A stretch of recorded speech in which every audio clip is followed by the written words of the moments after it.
Be junkie. There's this heroin / coke dealer who has this little crew and always throwing cash around doing dumb stuff. One day, over there buying my shit for the day, announced they're all going camping. They love to do impulsive random stuff. Beg to go with. I love camping, especially with crazy, cool people such as these folks. Leave Minneapolis to the wilderness outside of Duluth. Group of 7 people. Setting up camp, disorganized as fuck. One couple, already fucking in their tent, lol. With all the chaos and getting high, the events weren't clear until later. 2 dudes go to get firewood, and make sure nobody else is around, to see us using needles and call cops. Nobody really took note / cares to remember. They leave. 30 minutes later, one guy comes back. Where's the other one? IDK, I went for wood. He went just to make sure we were safe to get high. Whatever. He's probably just nodding off somewhere. 2 hours later, other guy strolls into camp, looking very not high. Where were you? Oh, looking at birds. LOL, what the fuck? What junkie likes bird watching? Not tight comes around. Dude who came back later acting strange.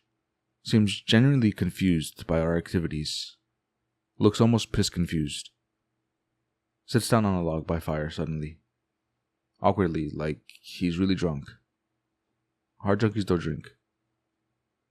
Junkies be acting strange, always. Whatever. Been almost 9 hours since we arrived. People getting dope sick, withdrawal. Time to get stoned. Dope is passed around, everyone desperately starts cooking up. Between cooking and strapping up, I noticed the guy just smelling the chunk of dope. Looking like he can't handle the smell. What the fuck again? Everyone's done shooting up. The guy's still sniffing the chunk.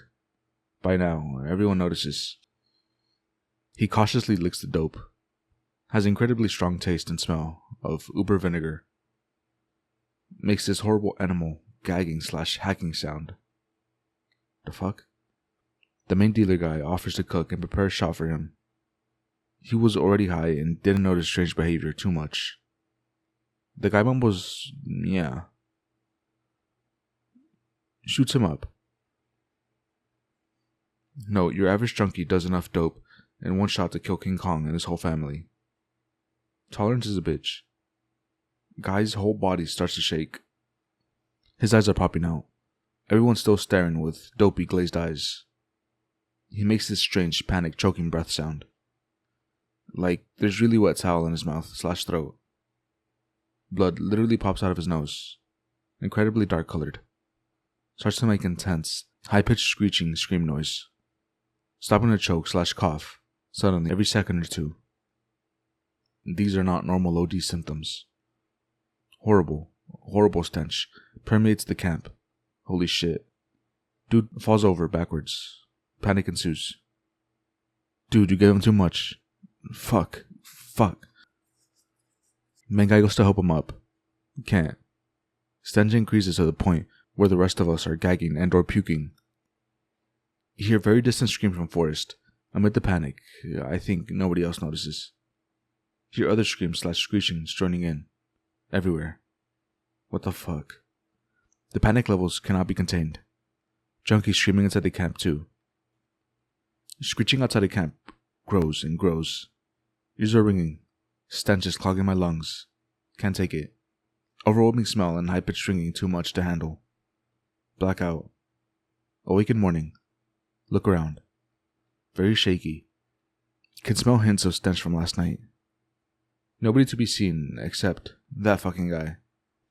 The goddamn guy. Boots sticking up from the log he fell off of.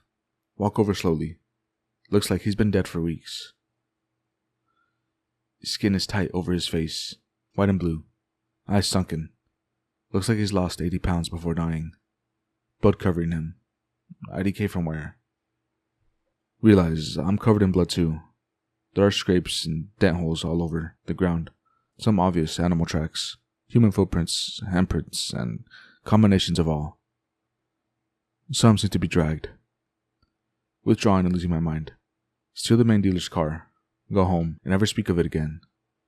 Never heard a word from or about any of those people ever again, except for one girl, who got put in the psych ward, I heard. Never visited her. I have a story. A few, actually. I didn't really think much of these until recently. When I was about 12, I lived in Georgia. I lived on the coast near Savannah, on one of the islands out there. The island had its own grocery store, a few drive-ins, 2 gas stations, and some odds and ends stores. 5-ish miles away was an island with a Walmart, and we could go to the third island or Savannah for anything else. Most of the island, though, was marshlands and woods, in addition to housing developments. Most of the housing developments were newer, 20 years, but the neighborhood I lived in was older and thus poorer than the others. I had a small group of friends, and my friends and I used to go exploring the woods and marshes. It's worth noting that I'm not from the South, and that I've been homeschooled most of my life due to constant moving, parents' jobs. This made me sort of an outsider with the good old boys and girls friends, and although I remember everything about them, and knew a ton about them, I really doubt any of them remember me at all, and none of them cared enough to learn much about me. I was that guy, and an outsider with the group. This is important to remember when it comes to my stories. The first story took place towards the end of summer. This is technically the second story, order-wise, but it's probably best told first. I caught a head cold and spent 3 days sleeping non-stop in my room, and only told my best friend, Hank, this over the phone. The weather had cooled down a lot, but it was still warm even at night. So we had taken to camping a lot in the woods near our houses, and sometimes further from home, because it was perfect weather for that. While I was sick, my friends went camping without me. What happens now is a retelling of what H and another friend, his cousin, Andy, told me after I got better and left my house. Hank, Andy, Hank's girlfriend Michelle, and 3 of their mutual friends had been hanging out all day and decided to last-minute camp in the woods near Hank's house.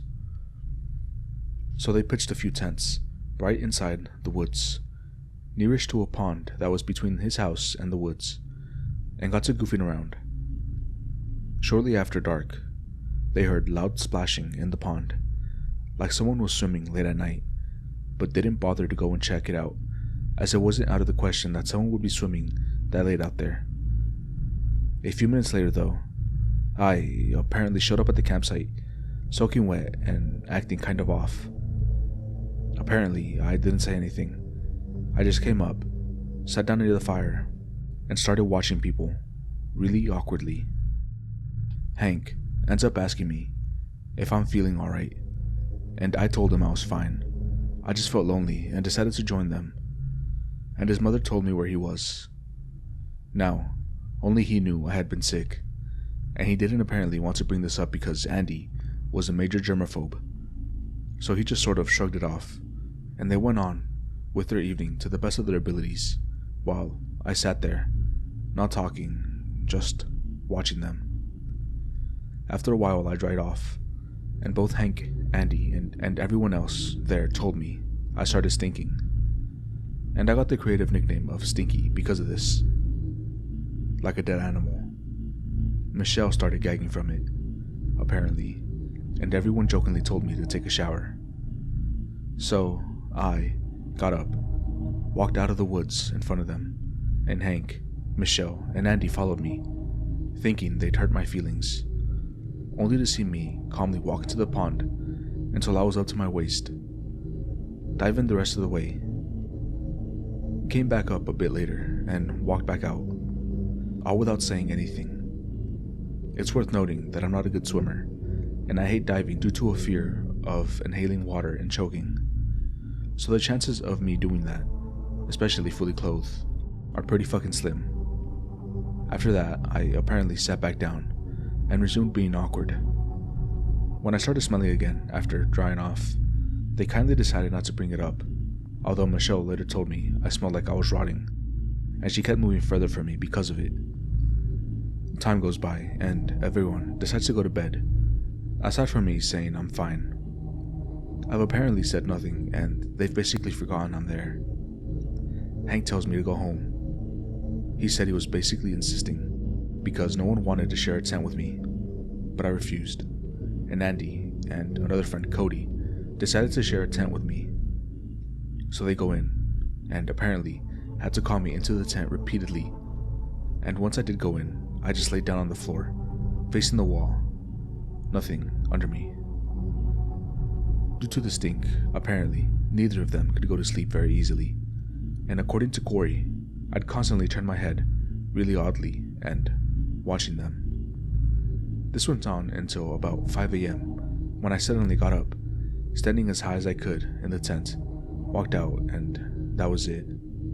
They didn't see me again until 36 hours later, when I left my house finally. Although it probably wasn't that spooky, I know I didn't go out there. I've tried shrugging it off as a joke or me being delusional, but I'm really pretty damn sure I didn't go out there at all. I was sick, and I'm a big baby when I'm sick. Hank even told me that it was weird that I wasn't bitching about having felt bad, and that I wasn't harassing Andy over his germ issues. And I clearly remember doing nothing but sleeping, playing video games, looking at porn on shitty ass dial-up, and watching Sci-Fi Channel. In addition, my room was 3 stories up, and if I'd left, I would have woken up my parents, who wake up really damn easily. Had they been asleep when I supposedly headed out, and they weren't. I remember my mom coming into my room to watch TV with me at around that time. But on the other hand, I doubt my friends were smart enough to have an elaborate lie like that, and that they'd really care enough to tell it. And they seemed very sincere. That and Hank's mom later confirmed that I had in fact stopped by and asked where they were, and that she'd noted I smelled awful and seemed off, but assumed it was because I was sick and hadn't bathed. His mom and mine, who had been friends, had a major falling out, arguing whether or not I'd showed up there, and none of my friends ever believed me. I never thought much of it, figured it was a mean joke or something, until recently. This is probably tied to an earlier event that had happened over the summer. Over the summer, we found in the woods an area that had been converted into a paintball fort. Lots of elaborate tunnels / trenches, and a few sheds and buildings. It was all really cool, but apparently abandoned. Some of it was flooded, for example, and we spent a good few afternoons playing out there, even though it was always sort of unnerving. You felt watch, you know? A good example is, I remember Michelle joking that some big burly guys could pop out of the tunnels, kill us, or kidnap her. She did it sort of nervously, like you do when you're trying to make yourself feel better by joking about your fears. One afternoon, we headed out there on our bikes and were goofing around, pretending to be soldiers or something. We did this for hours. Andy, Michelle, Hank, Corey, and a few others. It got dark out, and I found myself alone in one of the trenches when I started hearing splashing from one of the submerged tunnels. I figured someone had fallen in or been pushed in. I didn't think much of it. A few minutes later, Corey jumped into the trench with me. Now, if someone else was an outsider, it was him. He was fat, annoying, and weird. So what happened next wasn't that out of character for him, although it still made me uncomfortable. He came up beside me and just sat there and watched while smiling way too much. I tried to carry on with the game, especially since I was the drill sergeant. I'd hit puberty early, so my voice was fucking deep and they picked me for it. But he was just distracting as shit and weirding me out. Finally, I just locked eyes with him and tried to stare him down. He didn't blink. He didn't move. He didn't do anything. Just looked back at me, smiling. And then I realized he was soaking wet. Part of me, I remember, was worried someone had tried to drown him and made him, literally, R-worded. But about then, he reached out, put both hands on my shoulder, gripped me as tightly as he could. I had bruises, and just stared, smiling as broadly as he fucking could. And then he let go, got up and left. He did this maybe for 15 seconds. Any longer and I'd fucking scream. And then, just left. Nothing said. I just sat there, bewildered, and a bit frightened. and I remembered realizing that he was fucking freezing. It was hot and humid out still. My shirt was stuck to my back, sweat, and I felt greasy the entire summer. But he was freezing. I figured he was from the water, got out, and tried to follow him. He was nowhere to be seen. I went in a trench with Andy and a couple other people, and carried on for a bit, but they realized I wasn't really in the game anymore, and we stopped playing a bit later. I didn't realize it then, but I realize it now. Corey was dry when we got on our bikes and left. I either didn't think about it, or thought he just dried fast in the heat, and never mentioned it to anyone, as he was a bit weird in general. We didn't play out there again though. My last story happened a bit after the second, close to Halloween. We'd all gotten cheap Halloween masks at Walmart, and decided one night to play outside while wearing them. We did that for a few hours. It was actually more like tag/hide.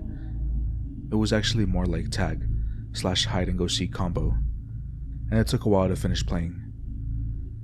I remember clearly though that there were 6 of us out there, everyone mentioned plus Michelle's friend, and that at a couple times I saw a 7th person wearing a mask we didn't have.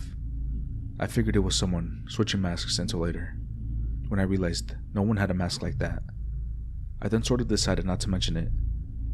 1, because I figured it was this weird girl who lived down the street, who actually would have been too short, and 2, because I didn't want to spook anyone. Nothing really scary happened. We'd just be running, and then I'd see them running the opposite direction and go hiding, or something like that. It was just weird. Actually, stuff where we'd come up with an extra happened occasionally, but no one ever really thought anything more than we miscounted. Australian here. I'll tell you a story from when I was on a road trip a few years back. Be me.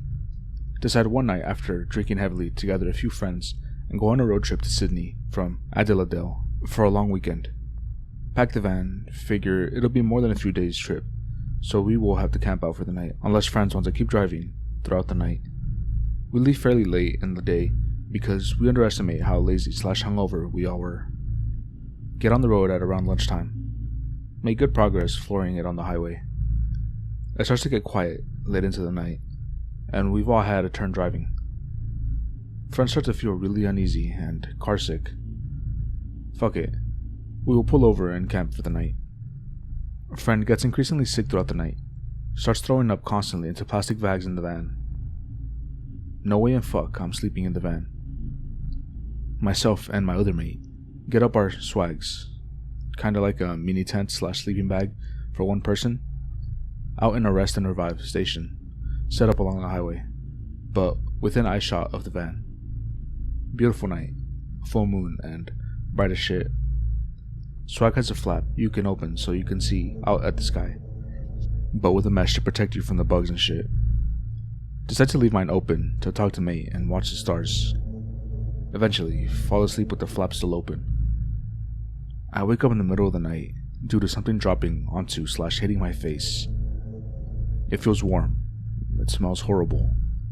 I start to absolutely freak the fuck out, but I'm frozen with fear. What the fuck is going on? My eyes slowly adjust, and I can see the silhouette of something peering into my swag. I violently close my eyes and pray to fucking God that I don't die. The swag shudders, and suddenly, as if something climbed on top of it. But then the silhouette disappears. I hear the van door open, and then running. Sick friend rushes over to my swag and unzips it in hysterics. "Are you fucking okay? Oh my God, I watched it the whole time. Where the fuck is Aaron?" We both turn on our phone's torches and leg it over to his swag. It looks as if it has been dragged a few meters, and the pegs are out of the ground. He's literally fucking frozen and wide-eyed. He starts whimpering, crying. We grab him up and bolt to the van, lock the doors, and huddle on the floor under a blanket for the next few hours until sunup. 3 grown men covering in fear. The next morning, we start the van and just drive, leaving our shit behind. Come to the nearest police station in Horsham. Tell the cops our story. They follow us back, where we set up for the night. Sure enough, Aaron's swag had been moved. a trail from where it was first set up. The top of both of our swags is spattered in something. Look like spots of dried saliva on the mesh. Smells awful, like decayed meat. Pack our shit up and leave, towards Atilalde. We have no fucking idea what happened that night. Cops think it may have been some sort of animal. Mark is adamant that whatever he saw outside of the van was stooped over and moved erratically. Never camping out during the night again. Fuck my country so hard. So my dad's lived in a few unique places, such as Shreveport, Louisiana, where his family's chimney was struck by lightning, and South Dakota, which is where his first post-college job was. Dad works for an engineering company in the middle of buttfuck nowhere, South Dakota. Shit pay. Right around the time he starts seeing my mom. Knew each other in high school, never thought about it, got together after high school. Mom is getting dental hygiene degree back in the Couve. Dad's driving from South Dakota. Takes route through the northeast tip of Wyoming. Country road, tall grass on both sides. Dad has Mustang at the time because fuck you, he loves cars. Sees stopped car at the edge of the road. Couple trying to wave him down. He starts slowing down a good 50 meters behind them. Suddenly, sees people in the tall grass coming out. He freaks the fuck out and guts it down the road. Looks in the rearview mirror and sees 15 people come out of the grass. I've heard other people tell similar stories. Is this a common carjacking technique? Or a cult thing? B1 AM. Driving home from local cinema. Only about 2 streets from my house. See something in the middle of the road, right under the streetlight. Brake as I get closer, as I realize it's a man. See that there's another dude also lying face down on the footpath on the right side of the road. Put car into park.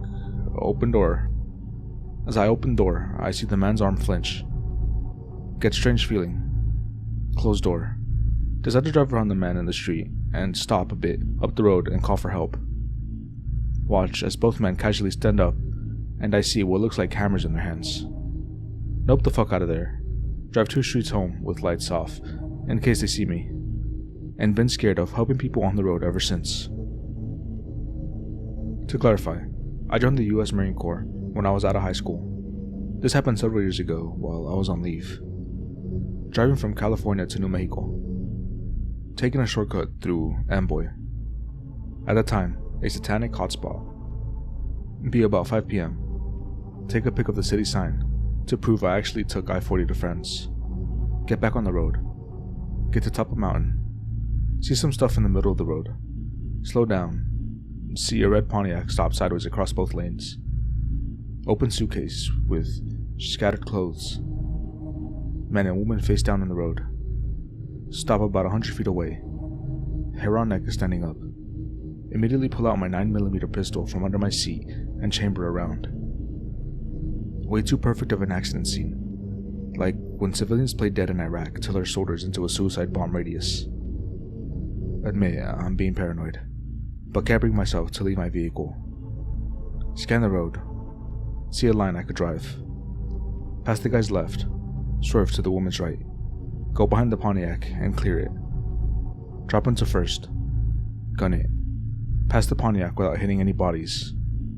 Roll forward a bit before slowing down so I could stop panicking. Look in my rearview mirror. The 2 bodies are on their knees. 20 or so people emerge from tall grass on either side of the road. Slam my foot onto the gas and speed down I-40 until I got onto the next on-ramp. Eat up a ton of gas and coolant. Nearly destroyed my Mustang's engine. Stopped taking shortcuts to get anywhere. I would never know what would have happened to me had I gone out of the car to check on the bodies, or stopped my car closer to them. And by God, I'm glad I never will. Boyfriend at the time lives 2 hours away in a remote town smaller than the one I live in. He comes to get me on weekends to spend time with him at his place. Road between our towns is super remote, barely any houses along it, and has no gas stations in the 2-hour stretch. Boyfriend at the time, and he had to pull over to pee. The stretch has no streetlights, no gas station, so you're pretty much fucked if you break down. He drove the car to the truck pullover part, not sure what they're called, and got out and stood next to my open window facing away from the road, so we could keep talking while he did his thing. He got back into the car, and I thought I had heard someone call out. Now, I watch a lot of spooky movies, and something in my brain told me to not get out of the car and start looking around for this noise. Now, the spot we had parked had no houses nearby. We hadn't passed any cars in at least an hour, so it freaked me out a bit. I told my boyfriend what I had heard, and he fluffed it off, saying I was hearing things. He goes to start the car, and I hear it louder. It sounds like a woman who's chain smoked her whole life, screaming out, "Help me." Boyfriend hears it too, starts the car with the intention of reversing so he could shine the headlights on the area that the noise is coming from. I'm half out of the window, squinting into the darkness, trying to spot the person. As the car starts, 5 people stand up from the tall grass, and a man yells out, "She asked for help, cunt," and a group of people laughing. They were maybe 10 meters away and started towards the car, and I'm freaking the fuck out. Boyfriend slams car into gear and speeds off while I'm winding up my window as fast as I can. People run onto the road and after the car. 2 out of the 5 people were holding sticks, I think.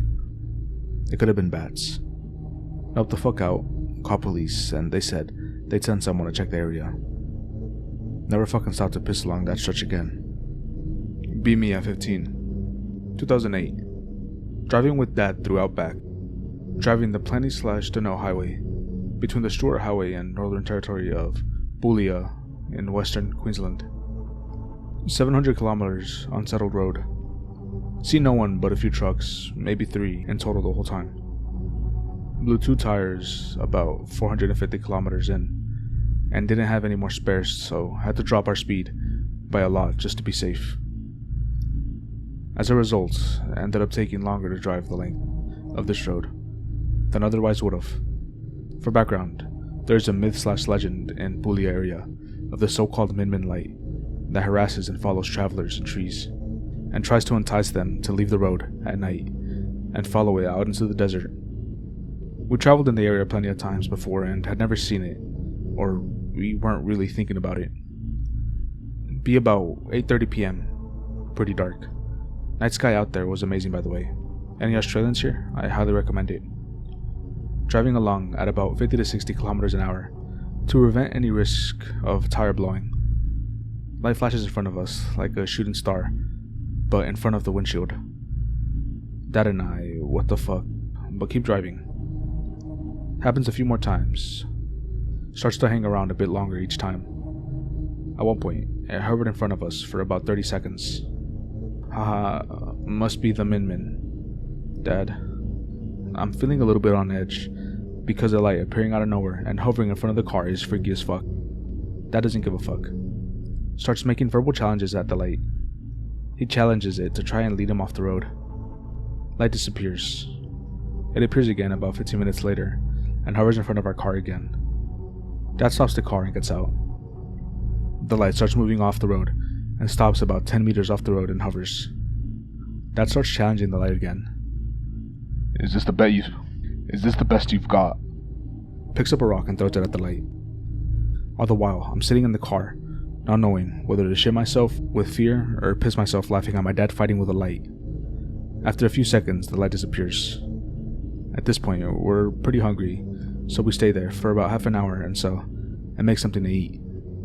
Every 5 minutes, Dad starts yelling out at the light. Bring it on. I'm waiting. The light never comes back the whole time. TLDR. My dad had a fight with a paranormal light myth and won. This is a story on how a dumb shaman wasted 14 years of my life. Be me. Be in professional school. 1997. Russia. School sometimes has guests over to give presentations. One day, this Kazakh comes to give his presentation. He talks about Kazakhstan's culture and people. Guy's got an awful Kazakh accent and talks very slow. Eventually, a few of us can't take it and start laughing our asses off. Guy gives us a stern look and teacher shuts us up. School ends. The dude confronts us. He tells us how it's wrong to make fun of people. We start taking the piss out of him. Call him a bunch of racist things. He turns red, but stays calm. I then start making shitty your mom jokes. gives me a look of malice. Like the kind you'd get if you'd massacred his whole family. He turns around, talks to the teacher, and leaves. Later that week, I get a letter. It's written in a language I don't understand. The only thing I understand was my name, which was written in blood. It had a thumbprint, which too was printed with blood. I thought it was funny, and stashed it in my drawer. Next day, I showed the letter to my friends. They all collectively lost their shit and laughed. Later that week, I keep feeling slight brushes on my shoulder or leg or arm. As time went on, the feeling got more frequent and more intense, but then it just stopped. After that, I kept seeing slight glimpses of something in dark spaces or far off windows. One night, I woke up at 2 a.m. in a pool of sweat. It was unusual because I was a heavy sleeper, and it was also the middle of fall. 3 degrees Celsius, so cold as fuck. This kept happening, so I got some sleeping pills. They worked well. I wake up, but something's not right. Something's very wrong. And there it is, standing at the foot of my bed. This tall, humanoid figure, surrounded by black smoke, is staring at me. Then I looked into its green, beady eyes. I could feel his absolute rage and animosity coming from them. Then I actually woke up. And I'll be perfectly honest, I pissed myself. I was irrationally terrified. The feeling was so strange. Mentally, I was calm, but my body was shaking. My eyes were darting around, and I was sweating. I get a change of sheets and underwear. Whole day I'm very tensed. I don't sleep. Body just refuses it. Next night is weekday, so I down some pills. Get dream again. Avoid eye contact. Can't move limbs, but eyes move. Make out some details like wings and clothing. Glance at eyes and wake up. No piss this time, but sweaty and tensed up. I decide to get counseling. Psychologist straight up says I'm a schizo and gives me meds. Meds actually help. Have normal sleep for 2 weeks. Then I'm back in the dream, though this time I can move. The dream is a complete recreation of my room. I instantly try to book it out of my apartment. Door doesn't budge. Outside the window is blackness. My TV is just static, and lighters make this black smoke.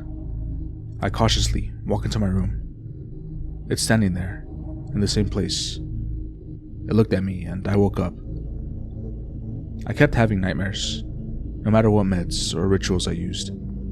The effect of looking into its eyes slowly faded, and I can sleep like a baby as long as I stay in my dream and don't look into its eyes. Think, I've outsmarted it, but after 2 weeks everything changes. While in my dream, I'm sitting on my bed sofa, reading my dream morning magazine. Suddenly, feet fall through floor. What the fuck? The floor turned into some black sludge. Everything is sinking. I run into my bedroom and look at Thing's eyes. Before waking up, hear a slight chuckle. Next night, room's normal. Do usual. When dream clock shows 5 a.m., everything starts turning to sludge. So think, okay, so before 5 a.m., look at eyes. Got it. But no, every 2 weeks the game changes. First the sludge, then clock can randomly jump between hours so sludge can appear at any time. Decide to just sit on the bed, with my back to darky, so that if sludge appears, I can instantly look at it. Nah, turns its back to me. So in real life, I put a mirror on the wall where it'd be looking. Nuh-uh, it has no reflection. After a month, I'm really fed up with this thing's bullshit. That night, I start shouting at it. Tell Smokey to fuck off. Ignores me. Get mad, walk up to it, and talk louder. Ignored. Get this gigantically intelligent idea to tap it on the shoulder. As soon as my palm connects with his shoulder, I hear a slight thud. It then grabs me by my head and slams me onto the wall. The pain jolts me up. I'm still in my bed, and the wall has no damage, but my head is heavily bleeding, and my face is scratched up. I'm not just shitting bricks, but whole buildings. I'm washing off the blood, and I see it. In the mirror, standing in the doorway. I start throwing shit at it, but there's nothing there. Fuck. I get out of the house, drive around city to get my mind off things. It now appears in all kinds of places. I see it in alleyways, in forests, under cars. It's those eyes. Anything dark has them plastered on it like stickers. I'm having a panic attack. I stop by, get out of my car, and start swinging my pocket knife around like a dumbass. I calm down, feel very sick, and try to vomit. After a while, I start feeling better and go back home. I don't sleep for 4 days. Eventually, exhaustion gets to me and I fall asleep. No dream. I wake up, not in my apartment. I wake up in a forest, but naked. Shit like sticks, rocks, and leaves surrounded me in a circle. And strangest, all of my hands were covered in semen. I panicked for a while, but I quickly noticed the sound of carts whizzing by. Eventually, I managed to find my car. My clothes were neatly folded and placed in the front seat. Driving around, I realized I was around 12 kilometers away from my hometown. Now I was really fucking scared. While I was driving back, everything just clicked. I came home and got the letter. I got the envelope and got his address. Got in my car and set out for Kazakhstan. While on my journey, I noticed that I didn't see the shadow, and when I took a nap, I had no dream. Eventually, I got to the town this cunt lives in. I asked around the town, but locals were grumpy weirdos and ignored me. Finally, an old man pointed me to the right direction. I found the guy walking around. While walking up to him, I really wanted to punch him. But when I walked up, all I did was get on my knees and beg him. I begged and cried. I swore to God I would never dare to insult him. I was sobbing like a bitch. I was ready to give this man a ripe sucking. Then he just laughs. He starts cackling like he's heard the funniest joke in history. I give him the most what the fuck face I could. He says, "Don't worry, the dreams will be over in 2 weeks." I then tell him that I see it in real life. He became slightly more serious. I then explained to him the whole forest situation. That couldn't have happened. I explained to him everything. He's visibly worried now. "You weren't supposed to be able to move." I asked him to elaborate, but he just kept repeating, "No. He goes inside his house, comes back with a map. He tells me that no matter what, go here, and points to a location in eastern Bulgaria. It was a heavily forested area around 10 kilometers from Yunits. After he told me that, I got ready and set out for Bulgaria. Around halfway into the trip, I started seeing things. From time to time, I would get a glimpse of something between the trees. It had those eyes, but everything else was fuzzy. I could make it out just fine, but I can't remember how it looks. One thing I do remember is that its body was in some way incomplete. After 3 days, I reached Bulgaria. Shaman said his family had a villa there and gave me permission to live in it. I'm around 4 kilometers away from the villa. The road I'm on is absolute shit. It's overgrown and covered with holes. It's the middle of the night and there's a deer on the road. Not like a dumb deer staring at you, but a deer freaking the fuck out. It's looking around. Suddenly it bolts. Then his head goes flying. A figure walks out from the foliage. He was around 3 meters tall. Skin was white, covered in armor. Green eyes. He has a bow which is in the shape of an M. He looks at me and takes aim. I panic and hit him. He rolls over my car. He gets up and does a throat slit motion. He starts shouting. Imagine if an electric guitar could speak. My ears were ringing for days. I finally get to the villa and quickly got inside.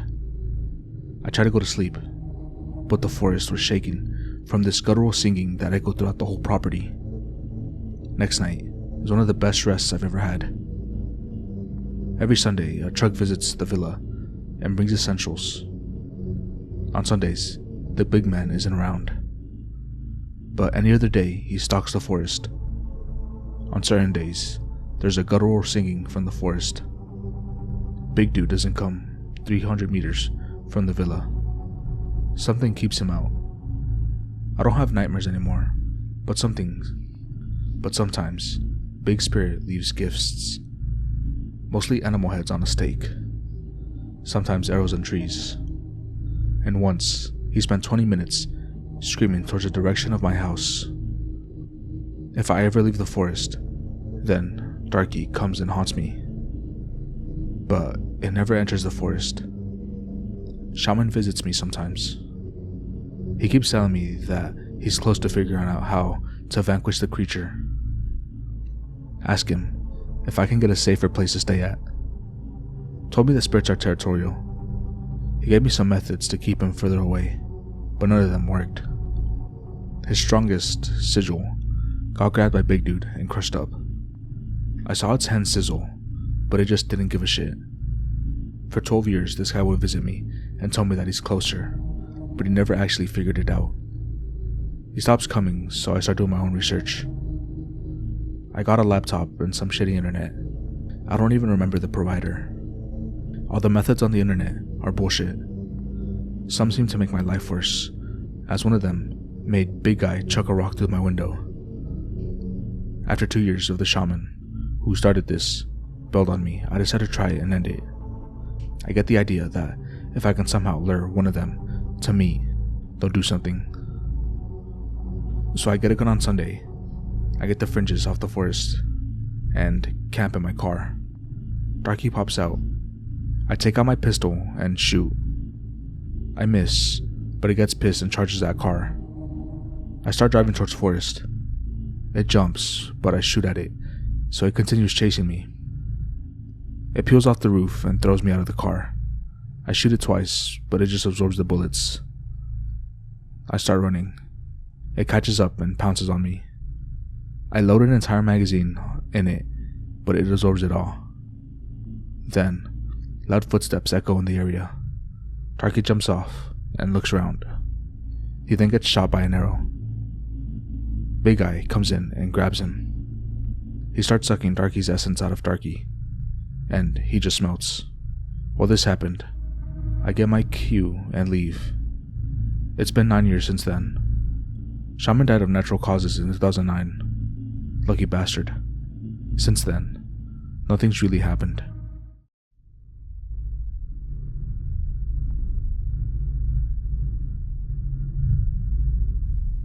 Have any of you ever wandered into a world, like a room, not connected to reality? For example, maybe it was much bigger on the inside than it was on the outside. I had an experience like that once. It was while I was camping in Canada. I was near the Rockies, hiking with a group of friends. It was still only around noon. The sun was in the sky, and there was not a single cloud for miles. We happened to find a cave, tucked away behind some trees. My friends and I felt something from inside the cave. It's the feeling you get when something that hates you is staring at you. I remember feeling extremely unnerved, but that only made my urge to explore the cave greater. I tried to convince my friends to go in with me. They refused, but I, ever the brave soul, donned my phone's flashlight and decided to go in. They said they'd give me 10 minutes. The cave was relatively easy to navigate, almost like it was man-made. There weren't many obstructions along the path, and it was wide enough for me to walk through comfortably. But then something changed. I reached the end of the cave and found many words carved into the stone. I only managed to read one before my phone, which had 70%, died. It said, "Don't look at the sun." I walked back the way I came, the only way I could possibly go. It should have occurred to me that the path I was walking on was somehow different. but I chalked it up to having no light. In my case, I made it out of the cave. My friends weren't there anymore, and the sky, well, the blue sky, was now blood red. It was definitely the same spot, but the sky was different. My friends were gone, and the forest looked very not alive. The grass, the trees, everything had these black, deceased splotches all over them. There were insects all over the place. Flies, centipedes, etc. No spiders or worms. Nothing good. I was freaking out. I tried getting my phone to work, but I couldn't get it to turn on. How long did you stay there? I was on the other side for less than 15 minutes. Most of the time was spent inside the cave, trying to get my phone to turn back on. I was only outside, under the red sky, for like 2 minutes. That sun, as far as I could gather, from the writing in the wall, was connected somehow to whatever predator stalked the people who got stuck there. It seems like staring at the sun for whatever reason, I don't know, wakes them up, summons them. Anything to do with the predators cannot be confirmed. I never actually saw one. But I will say this, that feeling of something that hates you staring at you, cursing your name, wishing you dead. That feeling was so intense that when I looked at the red sun, it was practically what made you freeze up and stare. OP here. I'll answer any questions I can. Really though, I'm hoping someone else who's experienced something similar has any insight. Anyways, I looked up and I saw the sun. It was a blindingly bright crimson orb. I found myself staring at it, even though it hurt my eyes. But I ended up getting distracted by something in my peripheral vision. I couldn't quite place what it was, but I noped the fuck out of there. I ran back into the cave almost immediately, tripping on rocks and shit, and rushed back to the dead end. And then, nothing. Just nothing. I heard my friends calling my name. I ran towards them, and noticed a path that was much smoother. When I got out, I immediately asked them if they saw anything fucked up. I was covered in scratches and marks from hurting myself on the rocks in the other cave. I checked the power button on my phone, and sure enough, it worked. I felt really weird after. I made up some excuse about feeling sick, and went back to our camp, and just stayed by myself the whole day. The next night, I tried to go back, dragging another friend with me, with 2 flashlights, but we couldn't get it to work. That being said, the writing on the cave wall was still there, and was probably the only thing that made me accept that this was real, and not some fucked up, psychotic trip. The words on the wall said this: "Don't look at the sun. Help us. I want to go home. Where are they? They're following me. I can't go back. Why?" Things like that. From the writing, several things became clear. 1. I wasn't the first person to see the other side. 2. It seemed a lot of people who did see the other side never came back. 3. There was something on the other side stalking them. Possibly some kind of predator. Like the fucked up Bizarro World version of a mountain lion perhaps. I don't know. But there was more than one, according to the writings on the wall. I considered trying to get through again, but I decided against it. I'm brave, but not that brave. I know that there's something evil about the other sun. It was hypnotic. OP, is this serious? I can't tell if this is 100% true. OP here. I can say this is 100% true. I don't know how to prove it without going back there though. It's 7 hours from my current home, and I don't really want to risk getting stuck on the other side. OP, where's the cave? Did you take some photos of it? OP here. I did not take pictures, but it was in the vicinity of Kakwa Provisional Park. I'm shit with maps, but if I went back there, I could find the cave again. Can you give some sort of directions for an unknown willing to go there? Starting from wherever, but as accurate as possible? How did you get home, and where are your friends? OP here. There was a cave that you could see to the back of from the outside. If you threw a rock into it, it would echo like it was a huge cavern. We all thought this shit was nuts, and no one had the balls to go in. I know you weren't there for a very long time, but did it seem earthly to you? Or like a whole different dimension? It looked like a twisted version of Earth. The cave was much more rough on the other side, and the rocks were sharper. The sky, as I said, was blood red. There was trees and grass, but it was covered in black spots. The whole area had this sickly feel to it. If I had to describe it with a simile, I'd say it was like the earth caught a flu. It felt like I was in the same place physically, but looking at it through a different lens. It was otherworldly, but I could still tell it was Earth. Does that make sense?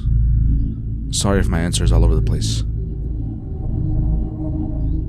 Maybe it has something to do with the elevator game. People describe that world to have a red sky and a sickly look to it. Can you mark it on Google Maps, OP? Like I said, I'm not good with maps, but I'll try later. Interesting. I didn't meet a girl, but this is very similar to what I have experienced. I wonder if caves like that one, I wonder if caves like the one I found were the original elevator game. In any case, it's comforting to know that there are people who found pathways to the other side. It helps me with thinking I'm not crazy. I guess you can say that the elevator game is a brute force method. Then again, the risk is the girl. And the cave risk appears to be the entirety of the fucking sky. It's worth noting that with the elevator entrance, you wouldn't be exposed to the sun unless you left the whole building. So you'd be safe from that if you use that kind of pathway. With the cave it's different. There's no apparition. But there's the problem that looking up at the sun, which, as I mentioned before, mesmerized me, probably has the same effect as interacting with the girl. I work at a radio station corp as an engineer, and I'm posted in an area from Prince George to Jasper. We have a time codes alert system for forest fires or wild animal movements in the park for campers to get radio updates. The whole area is fucked, random dB, losses of signal. That shouldn't happen, and we get calls from hikers and campers that radio alerts from other times are playing. One was a guy heard one about a snow avalanche that happened 6 months earlier or so. We looked up the logs. Sure enough, it existed. Kakwa is fucked. Bermuda Triangle of shithole Canada, LOL.